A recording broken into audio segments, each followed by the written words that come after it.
Om Namo Bhagavate Vasudevaya.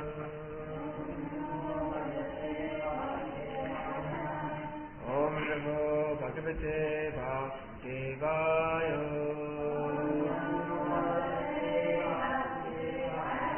Om Namo Bhagavate Vasudevaya. Om Namo Bhagavate Vasudevaya. Reading from Srimad Bhagavatam, 10th canto, the Summum Bonum, chapter 71. The Lord travels to Indraprastha, text number 3.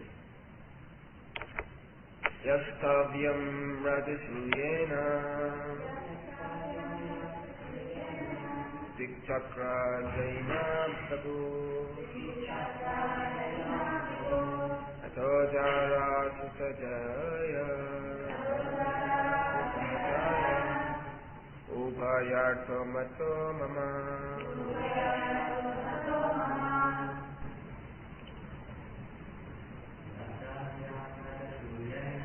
Yastavyam Radhisuyena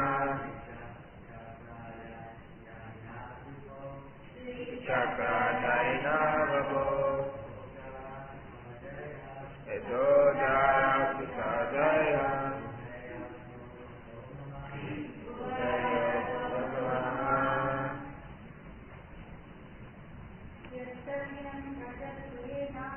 Yastavyam Radhisuyena Chakra Jaina Prabhu Atojara Sutajaya Uvayato Mamotana.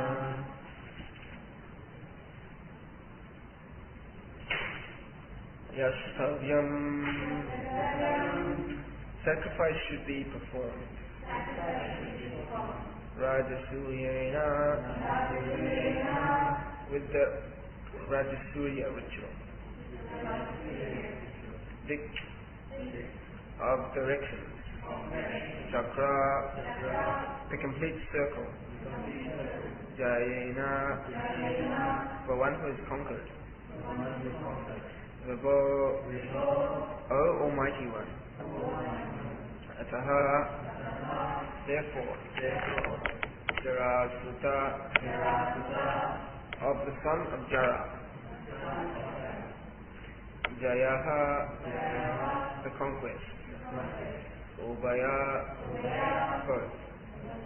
Artha, having the purposes. Mataha, opinion. Mama, my. Translation of the book that follows in the Divine Grace of A.C. Bhaktivedanta Swami Prabhupada. Buddha speaking. Only one who has conquered all opponents in every direction can perform the Rajasuya sacrifice, O Almighty One. Thus, in my opinion, conquering Jarasandha served both purposes. Purport. Sri Uddhava here explains that only one who has conquered all directions is entitled to perform the Rajasuya sacrifice. Therefore, Lord Krishna should immediately accept the invitation to participate in the sacrifice. But then he should arrange to kill Jarasandha as a necessary prerequisite. In this way, the king's request for protection would be fulfilled automatically. If the Lord would thus adhere to a single policy, namely, seeing that the Rajasuya sacrifice was performed properly, all purposes would be fulfilled. According to Srila Rupa Goswami in his Bhakti Rasamrita Sindhu, one of Lord Krishna's qualities is chatura, clever, which means that he can perform various types of work at the same time. Thus, the Lord could certainly have solved the dilemma of how to simultaneously satisfy King Yudhisthira's desire to perform the Rajasuya sacrifice and the imprisoned king's desire for freedom. But Krishna wanted to give his dear devotee Uddhava the credit for the solution. Thus he pretended to be perplexed. Om Jnana Tamanandasya Gnanjana Salakaya Chakshu Unmilitam Jena Tasmai Sri Gurave Namaha. Jaya Sri Krishna Chaitanya Prabhu Nityananda Sri Advaita Gadadhara Sri Vasari Gaur Bhakta Vrinda. Hare Krishna Krishna Krishna Hare Hare Hare Rama Rama Rama Hare Hare. So today, of course, is the first day of the Prabhupada's book marathon. We have short classes starting 7:30 for the next 5 days, and then the program gets adjusted at the end of the Kartik slightly. The aim is to be all completed by 8:15, so those Sankirtan soldiers can get out and do battle with Maya and fire out millions of books in fully automatic style. So anyway, we'll discuss this verse from Bhagavatam today. So of course the situation is that having observed, Narada Muni was observing Lord Krishna's daily activities, and eventually, during the course of that chapter, Krishna entered the assembly house. And then on one particular day, it was describing generally Krishna's day, and then once upon a time, a certain event happened. And what was that event? That a messenger entered the assembly and submitted a plea from kings, many kings who had been imprisoned, captured and imprisoned by Jarasandha, a very mighty warrior king. And they were saying that you are the Supreme Lord, only you can deliver us. So we surrender unto you for that purpose. And just as the messenger had finished delivering his plea, the great sage Devarsi Narada arrived. Lord Krishna immediately worshipped him. So Narada Muni entered the assembly, Krishna worshipped him and inquired, Narada Muni, you travel all over the three worlds and also in the spiritual world, so therefore no news is unknown to you. So please, therefore, tell me what my dear friends, the Pandavas, are doing and what King Yudhisthira wants to do. So this is the nature of the Lord. He is very concerned about his devotees. As much as we remember Krishna, Krishna will remember us. So King Yudhisthira was always thinking of Krishna. And therefore the Lord would always think of him as well. This is one of the qualities of the Lord, that he is friendly. And it's a very endearing quality. Everybody wants a friend, and Krishna is the supreme friend. It's just we've forgotten that. Therefore we see friends and relationships in the material world which are not as satisfying. They're not satisfying. Ultimately everybody, especially in this material world, is self-interested. So any relationship is generally some kind of business deal. Even though it might be dressed up in all sorts of nice sentiments, self-interested conditioned soul is trying to get something for himself. Krishna is not like that. The spiritual world, the principle of interaction is service, and loving service, actually. So this is Krishna's mood of relationship with his devotees, thinking with concern how they're doing. And Narada Muni, after offering praise to Lord Krishna, saying, actually, you know everything, but anyway, I'll tell you that King Yudhisthira wants to perform the Rajasuya sacrifice. Why would he want to do that? The Rajasuya sacrifice is a massive Vedic sacrifice performed by kings. And it greatly increases the prestige of the dynasty. That's why a king would ordinarily perform it, to bring prosperity and also prestige to his dynasty. But that is not King Yudhisthira's idea. King Yudhisthira's idea is that I'll perform this massive ceremony, and so many, all the great personalities of the world will come, and even the demigods. And then, in that assembly, we can select Lord Krishna as head of the assembly. This was his intention. So initially, Lord Krishna's councillors had all been contemplating what to do about King Jarasandha. And then another element came into the whole picture. Oh, now King Yudhisthira wants us, actually Narada Muni, great sage, is requesting us to go to Indraprastha for the Rajasuya sacrifice. And Prabhupada says they were not very much keen to do that because their minds were currently on how to destroy Jarasandha. So Lord Krishna, with his beautiful smiling face, he turns to his dear cousin and advisor, Uddhava. He says, Uddhava, you're great-minded. Great-minded, what's that? Here we have Mahamati, great-minded Uddhava. So Krishna asked Yudhisthira. Krishna asked Uddhava, what do you think we should do? Your mind is very clear. You have great insight into the situations. Therefore, you know what to do. Gradually, as we become liberated from the modes of material nature, specifically also attachment, we develop knowledge, jhana, and vairagya, detachment.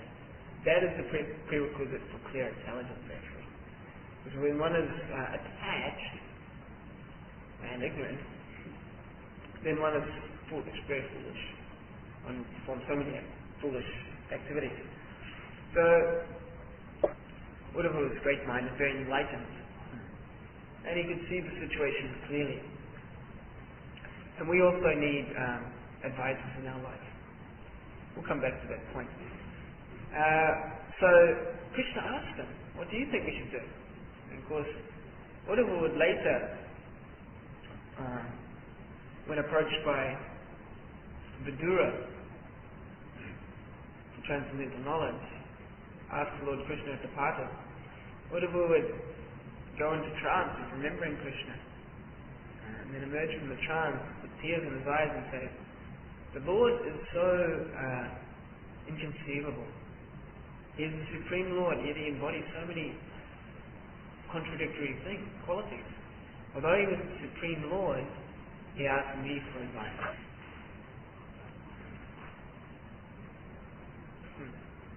As we're saying, this is the beautiful characteristic of the leader of the Lord, is that He acts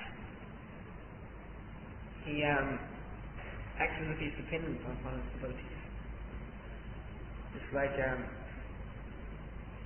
the Brahmana, the illiterate Brahmana who Lord Chaitanya came across, who was reading Bhagavad Gita, but being ridiculed by all these surrounding Brahmanas.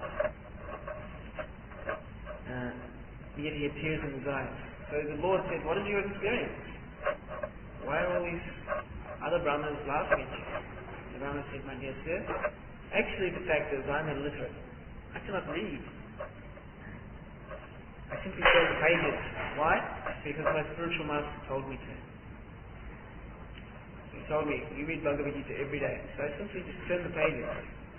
And sometimes, especially in the beginning, when we get to Prabhupada's books, it's like that, There's so many foreign concepts, so many Sanskrit words.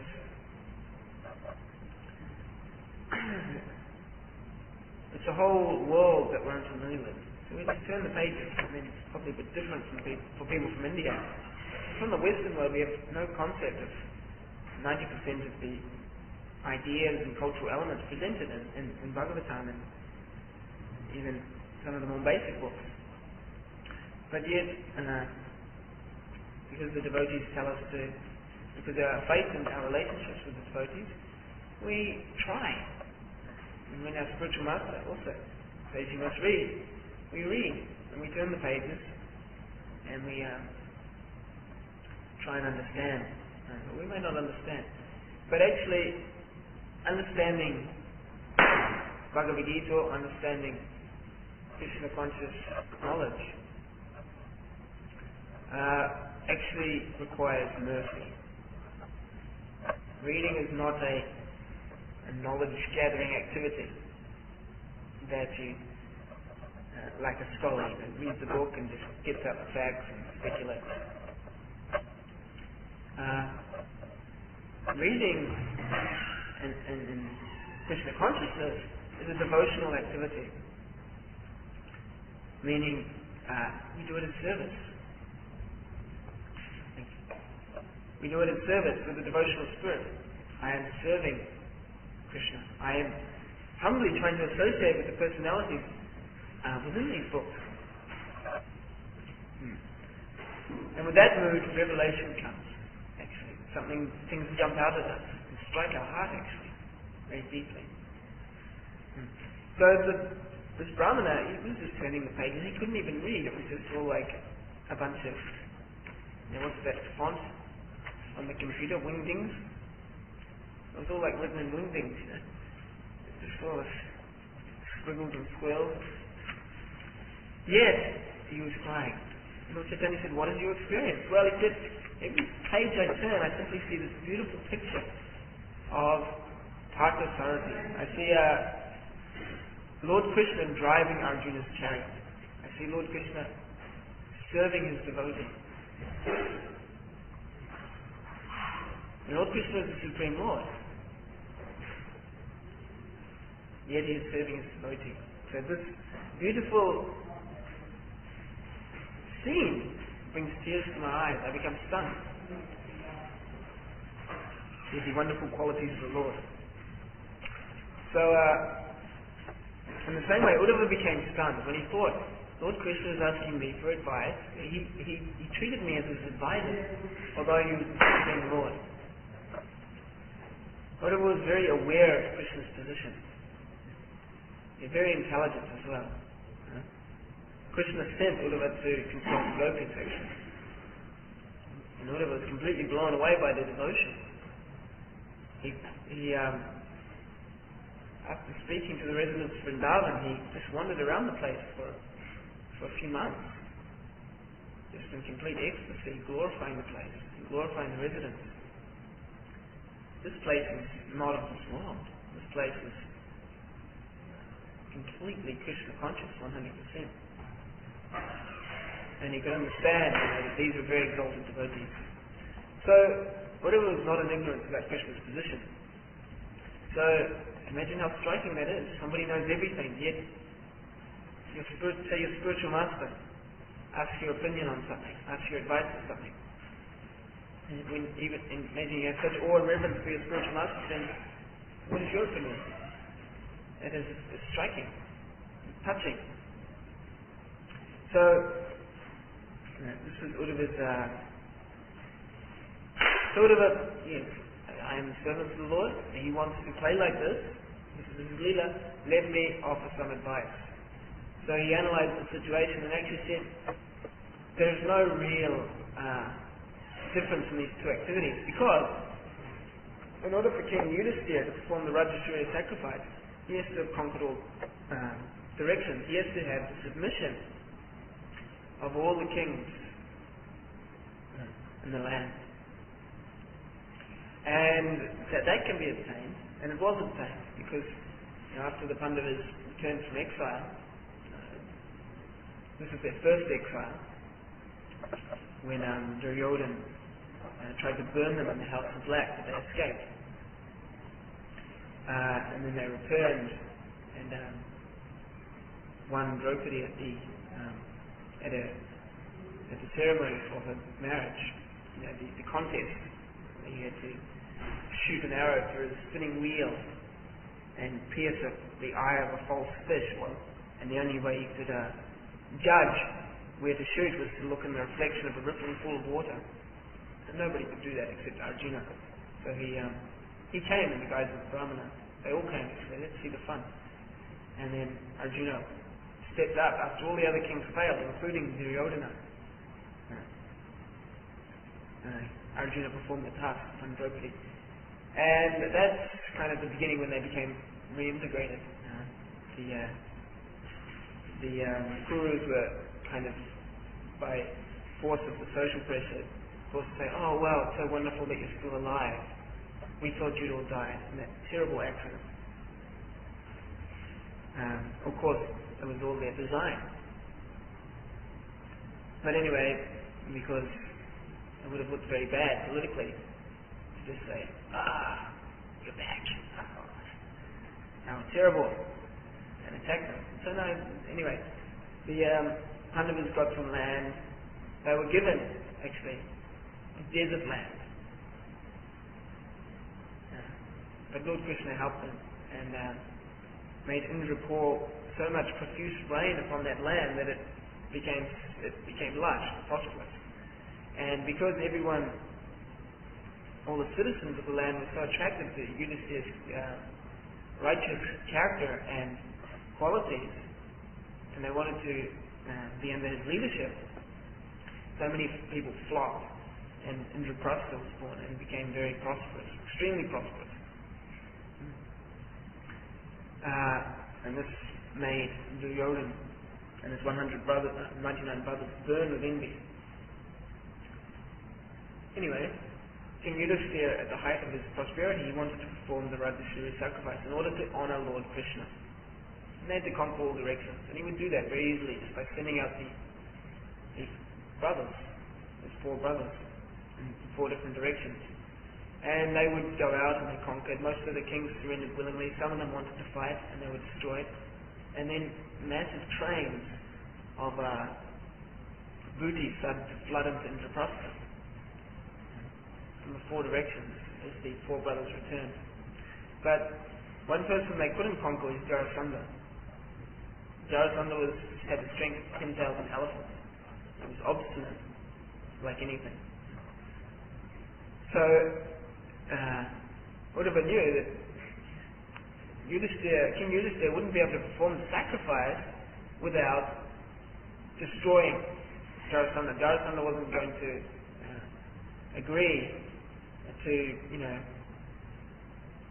submit to the leadership of Yudhishthira Maharaj. Therefore, there had to be a fight, because in order to perform the Rajasuya sacrifice, one has to have conquered all directions or gained sovereignty of all directions, either by the willing surrender of the surrounding kingdoms or through fighting. So Jarasandha had to be killed. One way or another, he had to be killed to release the kings, and he had to be killed also to make the sacrifice possible. Uddhava said, actually, there's only one thing. What you should do is go to Indraprastha to support King Yudhishthira and his preparations for the sacrifice, and then you should take Bhimasen, because only one person can fight with Jarasandha. That's Bhimasen. Bhimasen also has the strength of 10,000 elephants. So if they fight by themselves, then there might be a possibility of Jarasandha being overcome. And especially if you go there, if you accompany Bhimasen in the fight, by your presence, surely Bhima will be able to overcome Jarasandha. That's what you should do. And the way you should do it actually is you should dress up as Brahmanas. You, Arjuna, and Bhima, you should go there. Beg a fight. You should pretend you're Brahmanas, because he's a proud king, so he prides himself upon being very charitably disposed to the Brahmanas. So if you beg a fight as Brahmanas, he'll be obliged to I'll give you anything you want. So, okay, actually you want to fight. And then Jarasandha realized, he kind of suspected when these massive, muscular Brahmanas, so-called Brahmanas, turned up at his doorstep with marks of the bowstring up their arms. He suspected that something was going on. And when Krishna made that proposal, he laughed very loudly. He said, surely I will give you the fight you want, but you're a coward, Krishna, because you ran away. In the 18th fight, even though you defeated me 17 times, in the 18th fight you ran away, so you're a coward, I'm not going to fight with you. And Arjuna's a weakling compared to me. So only Bhimasen, I'll only fight with Bhimasen, he's the only one worthy.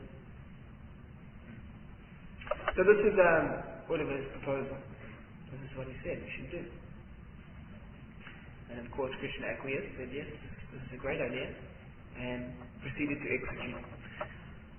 So the main practical teaching for our practice of personal consciousness, or one very practical teaching we can extract from this, is the principle of taking guidance.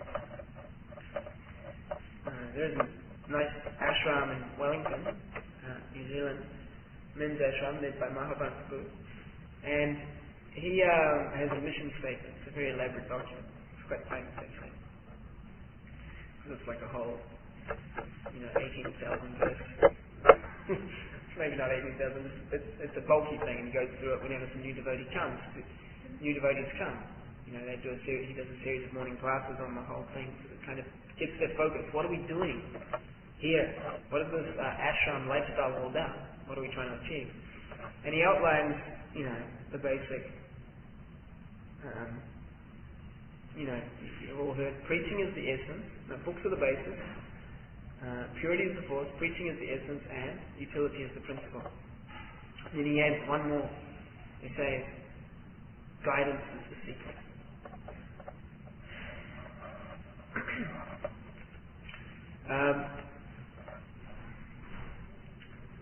At every moment we are getting our information and making decisions. We're making decisions based on what we think we should do. And why do we think we should do a certain thing? Because of the information we have. So we are all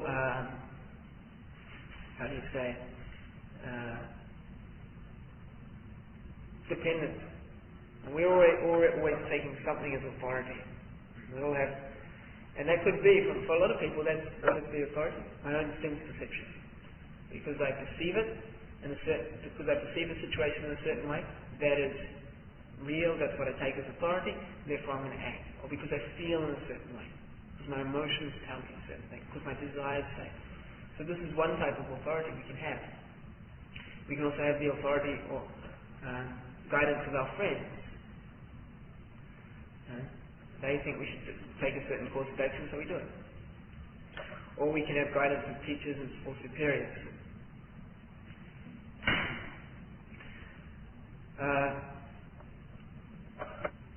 Now, of course, as devotees practicing devotional service, guidance is an important feature because we're trying to elevate our consciousness.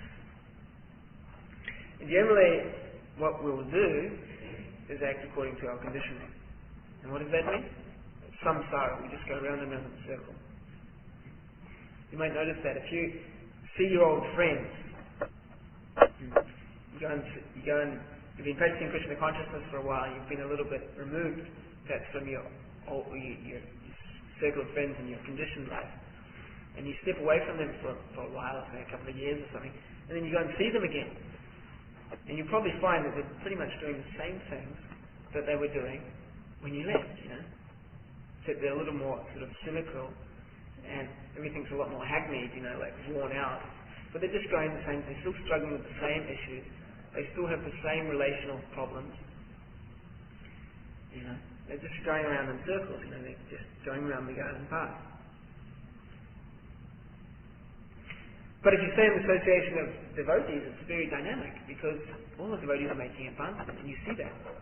If you say you stay in some yatra and then you go somewhere else, and then you meet devotees that you knew some time ago, a year ago or something, you meet them again and you see they've changed so much, they've elevated their consciousness so much. Striking actually, you can see how they've grown. Just like small children, if you go away for a while and you come back and then they've grown. So devotees, they grow, they change, they develop. And this is because their Krishna consciousness is a self-development, spiritual self-development lifestyle. But even in Krishna consciousness, if it's easy to just take the easy road and just act according to your conditioning. And that's what can happen. It does happen to devotees. You end up going through this you're struggling with the same anatta or the same tendency for so long, same habit for so long, and often just by your own efforts, you can't give it up.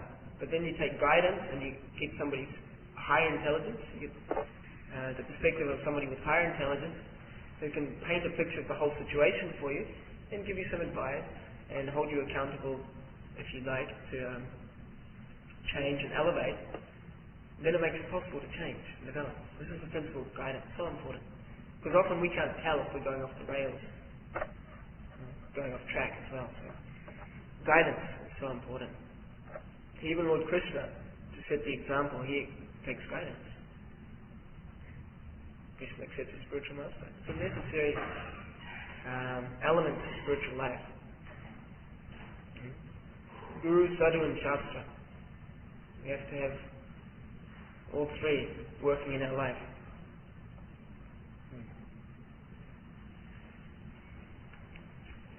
And who we select as our guide, even amongst our peers, the Guru, that's one thing, but also in our day-to-day practice, in our day-to-day life, we bounce our thoughts and ideas and plans off our friends and so forth, and we get a certain reflection back. So who you select, who you take seriously, whose opinions you take seriously, that's a function of intelligence, where we place our faith. So if we want to advance nicely, we have to select those persons who are going to give us an honest picture. We shouldn't surround ourselves with yes men or yes women. No? That every time we have an idea, they go, yes, great idea, bravo. I agree. No, we should find people who are going to give us an honest reflection. Actually, that's not such a good idea.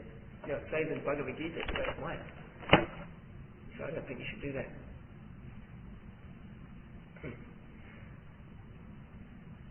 That can be uncomfortable sometimes because we just want to act according to how we want to act. But the higher principle is to mold our activities and lifestyle in a Krishna conscious way. So it advance. All right. I think we should stop there. Is there any questions or comments on these points? Yes. As for this incident which we narrated, that Krishna is associated as Brahman, and then later on they reveal that they have to Shakti as author, so they knew that Shakti has been consented. So it appears as though when you know the enemy, even in today's world, when you know that people are committing certain demonic activities, it is okay for people to not really cheat, but to not really reveal the truth, but the aim should be to defeat that demon. Is that the way to interpret, or is that because it's only for Krishna?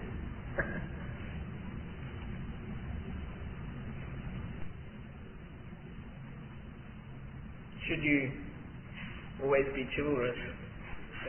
Do the noble, honourable thing. Krishna's famous for being a little bit underhand in his tactics. He even tried to get King Yudhisthira, because Dronacharya on the battlefield of Kurukshetra, he's mowing down the Pandava soldiers like anything. Couldn't defeat him. And they became very concerned. He's going to burn our entire army. What to do? And Krishna said, what you do is King Yudhisthira, what you should do, because he won't believe me, but you go out on the battlefield and you just yell out, Ashvatthama's died! Ashvatthama's died! And he'll think that his son has been slain, and then he'll give up his determination to fight. He'll become morose, and then you can kill him. And King Yudhisthira said, I can't do that. He said, I can't do that. This is actually Anyway, he said I can't do that. I just can't do it because I'm attached to being honest. So Krishna said, okay, what we'll do, she told Bhima, saying, you go and kill the elephant in that division of elephant fighters. The elephant's name is Ashwatthama. You go and kill him. So Ashwatthama went and smashed the elephant, cracked its skull with his club. And then King Yudhisthira said, okay, Ashwatthama died. He added under his breath, the elephant, Ashwatthama. Dronacharya heard that and thought, oh, my son has died. And he gave up his determination in that state. Actually, one of the Pandava soldiers jumped up on the chariot and beheaded him. Dronacharya sat down in meditation, ready to give up his life. So that was Krishna's tactic. And that was condemned actually by the Kurus. This is cheating. So, is that only okay for Krishna, or is that okay for us as well? That's your question. We should try and be honourable. Of course, we should always try and do the right thing. As far as possible. It really depends on the circumstance. If you're dealing with somebody who doesn't fight by the rules, you might have to adopt an underhand tactic in order to defeat them.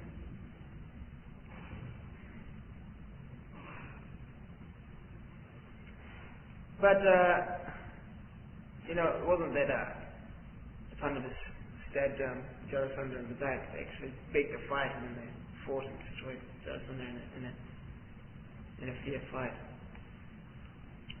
So yeah, I think it really depends on the situation. Politics and diplomacy is a complex thing. And you've got to see according to the situation. But yeah, you have to make sure the motivation is correct. We have to always check that within ourselves. Are we seeing ourselves as a servant, or are we simply trying to control and exploit for our own pleasure? If that is the base motivation, founding motivation of any action, then the action is going to be off. In one sense, the only thing we can do, because we're not the doers ultimately, the only thing we can do is perfect our desire. Our conception of ourselves, our self-identity. We are the servant of Krishna. And when we have that proper consciousness, all our activities become Krishna conscious automatically. Okay? Any other points?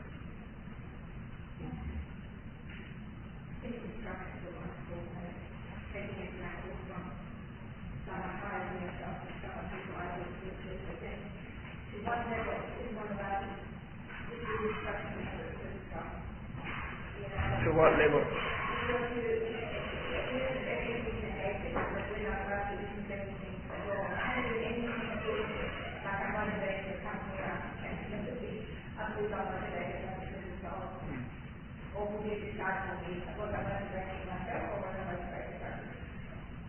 Well, if you chant Hare Krishna, then you became inspired. If you chanted Hare Krishna and then became inspired, then... Yeah, there you go, that's nice.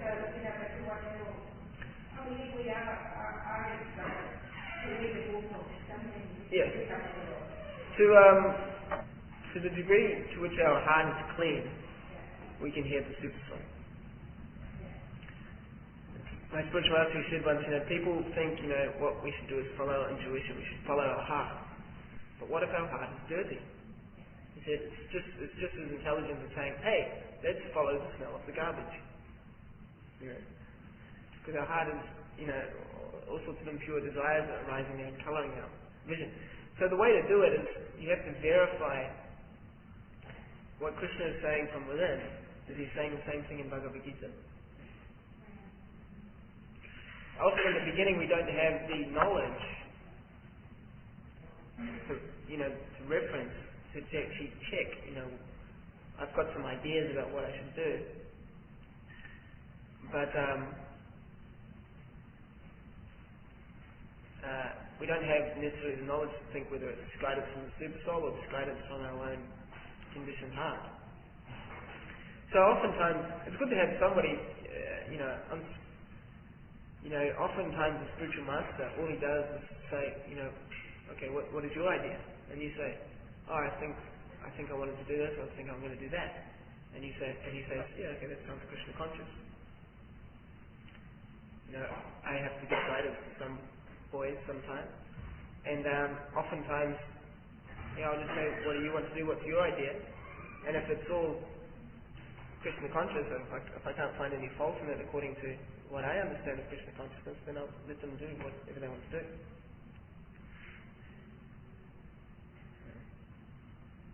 Yeah, it depends how Krishna conscious we are. It depends also how, if we've got to become honest to see our own heart. What is our motivation? What is our attachment in a particular situation?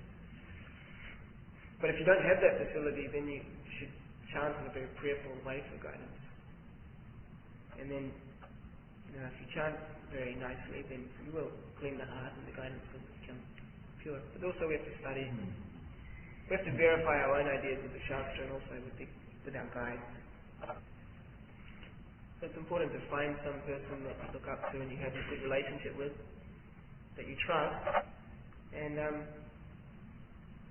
take counsel from them. Doesn't mean they're going to decide your whole life for you, but you see, devotees who learn to take shelter, they don't generally have very big problems. Or if they do have problems, they can easily solve them. It's when we try to act independently, when we tie ourselves up in knots and we make a big mess of things, oftentimes. Yeah. So it's good to get that verification in our life, definitely. Okay. Anything else? Okay. Quarter past, Gandharv Sena Bhagavatam.